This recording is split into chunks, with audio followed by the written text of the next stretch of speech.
మహాగణాధిపతయే నమః. ఓం గురుభ్యో నమః. ఓం శ్రీమాత్రే నమః. పరమేశ్వర స్వరూపమైనటువంటి జ్యోతిష, వాస్తు మరియు ఇతర అనేకమైనటువంటి శాస్త్రములను మనకు అందించినటువంటి మహర్షులకి నమస్కారం. హయగ్రీవ హయగ్రీవ హయగ్రీవేతియో వదేత్ తస్య నిస్సరతే వాణి జహ్నుకన్యా ప్రవాహవత్. అరుణాం కరుణాతరంగితాక్షీం ధృతపాశాంకుశపుష్పబాణచాపాం అనిమాదిభిరావృతాం మయూకైః అహమిత్యేవ విభావయే భవానీం. శ్రీమాత్రే నమః. ప్రేక్షకులకి ఆ లలితాంబిక అమ్మవారి యొక్క అనుగ్రహం పరిపూర్ణంగా కలగాలని మనస్ఫూర్తిగా కోరుకుంటూ మనం ఈరోజు 18వ తేదీ నుంచి 24వ తేదీ వరకు ఉన్నటువంటి వార ఫలితములు ద్వాదశ రాసుల వారికి, ముఖ్యంగా ద్వాదశ లగ్నాలు చూసుకోండి. లగ్నాల వారికి ఏ విధంగా ఉండబోతుంది, మరియు అదేవిధంగా ఈ యొక్క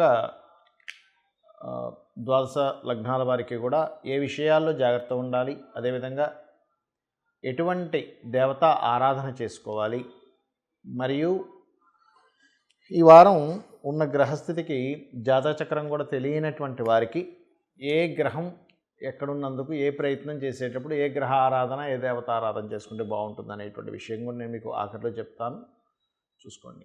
తులాలగ్నము, తులారాశి. లగ్నం తెలిసిన వారు లగ్నం నుంచే చూసుకోండి. పక్కాగా లగ్నం తెలియదు అనుకునేవారు సెకండ్ ఆప్షన్ రాశి నుంచి చూసుకోండి. తులవారికి ఈ వారం ప్రత్యేకంగా మీకు ఈ వారం మొత్తము కూడా ఏ విషయాల్లో చాలా బాగుంది అంటే ఫైనాన్షియల్ గ్రోత్ విషయంలో చాలా చాలా బాగుంది. అంటే రావాల్సిన ధనం రావడం, కొద్దిగా వర్క్ చేస్తే దానిలో కొంత మిగలడం, ఇటువంటివి చాలా అనుకూలంగా ఉన్నాయి. గుర్తుపెట్టుకోండి. ఇది గోచారం అనుకూలిస్తుంది, మీ జన్మజాతకం ఈజ్ దట్ ఈజ్ డిఫరెంట్. అయితే ఈ వారం ప్రత్యేకంగా 19, 20 తేదీలు మాత్రం కొంత ప్రయాణాలు సూచిస్తున్నాయి, దూర ప్రయాణాలు. ఫైనాన్షియల్ గ్రోత్ అయితే చాలా బాగుంటుంది. కాకపోతే ఇన్వెస్ట్మెంట్స్ చేసేటప్పుడు కాస్త చూసి ఇన్వెస్ట్మెంట్స్ చేయండి. బికాజ్ ఆఫ్ మీకు 12వ స్థానంలో కేతువు యొక్క సంచారం జరుగుతుంది. అలాగే ఏదైనా అధిక లాభాలు వచ్చేస్తాయి అనేటువంటి దీంట్లో కొంతమంది ఈ షేర్ మార్కెట్ ఇట్లాంటి విషయాల్లో కొన్ని తప్పుడు నిర్ణయాలు తీసుకొని కంప్లీట్గా కోల్పోయే యోగం కనిపిస్తుంది ఈ వారం. ఎందుకంటే పంచమ స్థానాన్ని మనం షేర్ మార్కెట్ స్థానంగా తీసుకుంటాము, పంచమ స్థానాన్ని సంతాన స్థానంగా తీసుకుంటాము, పంచమ స్థానం ప్రేమ వ్యవహారాల స్థానంగా తీసుకుంటాము. ఆ పంచమ స్థానంలో శని భగవానుడు రవి ద్వారా అస్తంగత్వం పొందున్నాడు. అంటే మీరు తీసుకునే నిర్ణయాలు, మీరు తీసుకునే ప్రేమ సంబంధించిన విషయాలు, సంతానం కోసం ఐవీఎఫ్లు చేయించుకునేవారు తులాలగ్నం వారు కాస్త ఎక్స్ట్రా జాగ్రత్త తీసుకొని చేయండి. అదేవిధంగా రాజకీయ సంబంధించిన విషయాల్లో కూడా కొంత జాగ్రత్త వహించాలి. స్నేహితులతో ఇబ్బంది కూడా వస్తుంది ఈ సమయంలో.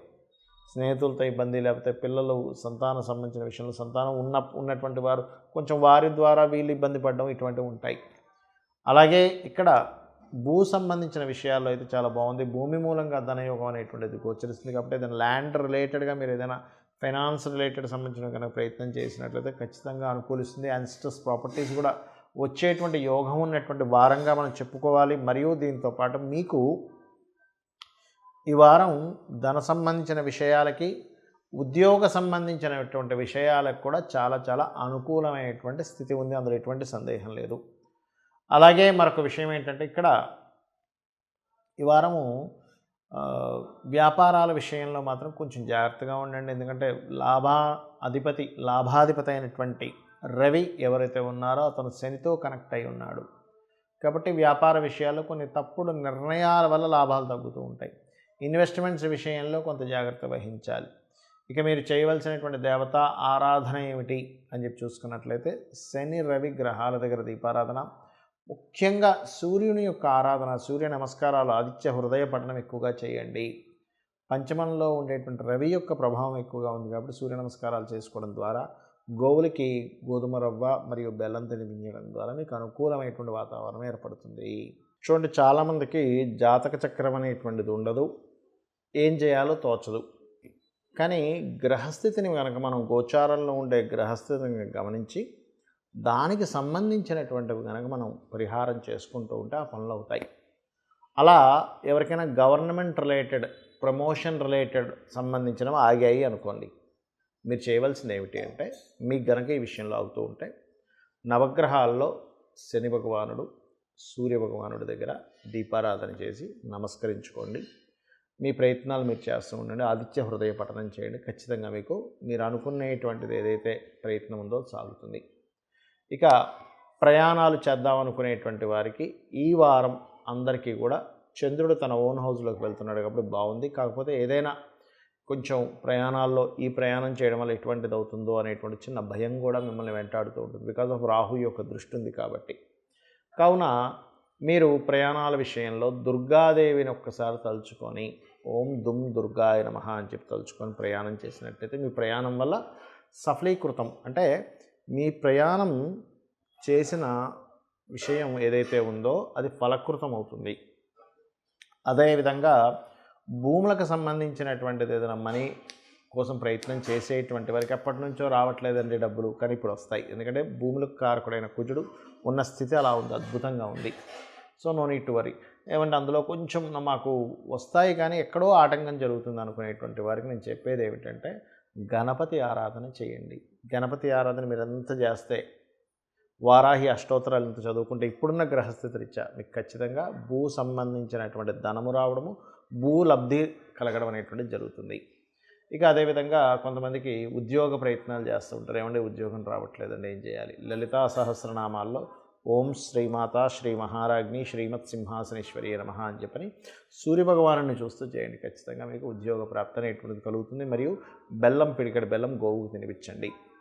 అలాగే ఇప్పుడున్న గ్రహస్థరీత్యా ఏదైనా బిజినెస్ రిలేటెడ్ సంబంధించినటువంటివి కొన్ని మీరు చూడండి. ఇప్పుడు ఎలా ఉంటుందంటే బిజినెస్ రిలేటెడ్ సంబంధించిన విషయాల్లో ఒక ప్రోడక్ట్ని మీరు మార్కెట్లో లాంచ్ చేద్దాం అనుకుంటున్నారు, ఏదైనా కంపెనీకి సేల్ చేద్దాం అనుకుంటున్నారు.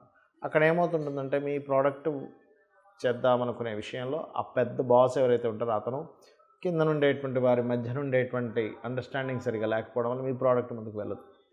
మరి ఇలాంటప్పుడు ఏం చేయాలి? లేదా గవర్నమెంట్ ఏదైనా కొన్ని కారణాల చేత బిజినెస్ పరంగా మీరు ముందుకు వెళ్ళలేకపోతున్నారు అన్నప్పుడు మీరు బుధ, శని, రవి గ్రహాల దగ్గర దీపారాధన చేసి ఒక 9 ప్రదక్షిణాలు చేసుకొని, ఇందులో కొంతమందికి product related business related problem ఉంటే, మరి కొంతమందికి అప్పుల వల్ల ఉంటుంది, మరి కొంతమందికి విద్య వల్ల ఇబ్బంది ఉంటుంది. విద్య వల్ల ఇబ్బంది ఉన్నటువంటి వారు శ్యామలా దండకాన్ని, అదేవిధంగా సేల్స్ వల్ల ఇబ్బంది ఉందనుకునేటువంటి వారు విష్ణు సహస్రనామాల్ని, మరియు అదేవిధంగా మరి కొంతమందికి అప్పుల వల్ల ఇబ్బంది ఉందనుకునేటువంటి వారు ఓం అపర్ణాయే నమః అని సూర్యభగవాను చూస్తూ చేయండి. ఖచ్చితంగా మీకు అప్పుల బాధలు తగ్గుతాయి. ఇక ఆటంకాలు, ప్రతి విషయంలోనే ఆటంకం వస్తుందండి అన్నప్పుడు బుధవారం నాడు, ఇప్పుడున్న గ్రహస్థితి రీత్యా బుధవారం నాడు మీరు ఈ క్యారెట్స్తో చేసినటువంటి పదార్థం ఏదైతే ఉంటుందో దాంతో ఏదైనా తీపి పదార్థాన్ని గణపతి ఆలయంలో ఇచ్చి, అంటే అక్కడ నైవేద్యం పెట్టించి అందరికీ పంచిపెట్టండి. ఖచ్చితంగా మీకు ఉండేటువంటి సమస్య ఏదైతే ఉందో ఈ ఆటంకాలన్నీ తొలగిపోతాయి. ఇక ఇప్పటివరకు మనం చెప్పుకున్నటువంటి వార ఫలితాల్లో చాలామందికి సందేహం కలుగుతుంది. ఏమండి ఈ వార ఫలితాలు లగ్నరీత్యా చూసుకోమన్నారు, లగ్నం నుంచే చూసుకోవాలా, రాశి నుంచి చూసుకోవద్దని? మీకు లగ్నం తెలియదు, రాశి నుంచే చూసుకోండి. లగ్నం తెలుసు, లగ్నం నుంచి చూసుకోండి, నో ప్రాబ్లం. అయితే ఇక్కడ మనకెప్పుడు కూడా ఈ రాశి ఫలితాలు, వార ఫలితాలు వీటన్నిటికంటే కూడా మీ జన్మజాతక ఫలితాలు చాలా ముఖ్యమైనటువంటివి. ఎందుకంటే మీరు పూర్వజన్మల్లో చేసినటువంటి కర్మ ఏదైతే ఉందో అది మంచిది, ఆర్ తెలుసో తెలియక అజ్ఞానంలో చేసినటువంటి బ్యాడ్ కర్మ అయినా కానీ ఇవన్నీ కూడా అనుభవించేది మన జన్మజాతకంతో. గోచారం జస్ట్ సపోర్ట్, ఇప్పుడున్న వాతావరణం, బయటున్న మార్కెట్ ఎలాగో అలా సపోర్ట్ చేస్తూ ఉంటుంది. మరి ఈ జాతచక్రం పర్సనల్ చార్ట్లో ఏం తెలుసుకోవచ్చు? మీరు ఏం చేస్తే ఎదుగుతారు, ధన విషయాలు ఎలా ఉంటాయి, ఫైనాన్షియల్ గ్రోత్ రావాలంటే ఏ దేవత ఆరాధన చేసుకోవాలి, ఫైనాన్షియల్గా ఏ రూపంలో మీకు రానుంది, ఏ దిశలో మీకు రానుంది, అదేవిధంగా మీరు ఏ రకమైన ప్రయత్నాలు చేయాలి, ఏ దిశలో నివసిస్తే మంచిది, మీకు సంతాన అభివృద్ధి, వివాహ సంబంధించిన సమయాలు ఎప్పుడున్నాయి, లైఫ్లో టర్నింగ్ పాయింట్స్ ఎప్పుడున్నాయి, అదేవిధంగా ఉద్యోగ సంబంధించిన, వ్యాపార సంబంధించిన విషయాల్లో ఎటువంటి ప్రయత్నాలు చేస్తే మీకు బాగుంటుంది. అంటే చాలామంది ఇక్కడే ఉండి ప్రయత్నం చేస్తుంటారు, కొంతమంది అవుట్ ఆఫ్ స్టేట్ వెళ్తే బాగుంటుంది, కొంతమందికి అవుట్ ఆఫ్ కంట్రీ వెళ్తే బాగుంటుంది. అలాగే వ్యాపారాలు చాలామంది పెడతారు, కానీ ఏ వ్యాపారం వాళ్ళకి కలిసి వస్తుంది అనేటువంటిది తెలియదు. అదేవిధంగా మీరు ఇన్వెస్ట్మెంట్ చేసేటువంటి సమయం, ఇవన్నీ కనుక చూసుకున్నట్లయితే మీకు ఖచ్చితంగా ఎప్పుడు ఏ సమయంలో ఎటువంటి నిర్ణయాలు తీసుకోవాలనే విషయం తెలుస్తుంది. మరి ఈ గోచార ఫలితాలు దేనికి అంటే ఇది బయట ఉండే సపోర్ట్. దీన్ని బేరేజ్ వేసుకొని మీరు మీ యొక్క స్వయం కృషిని నమ్ముకొని అమ్మవారి అనుగ్రహంతో మీరు మరింత ఉజ్వలమైనటువంటి భవిష్యత్తును చూడాలని మనస్ఫూర్తిగా కోరుకుంటూ శ్రీమాత్రే నమః.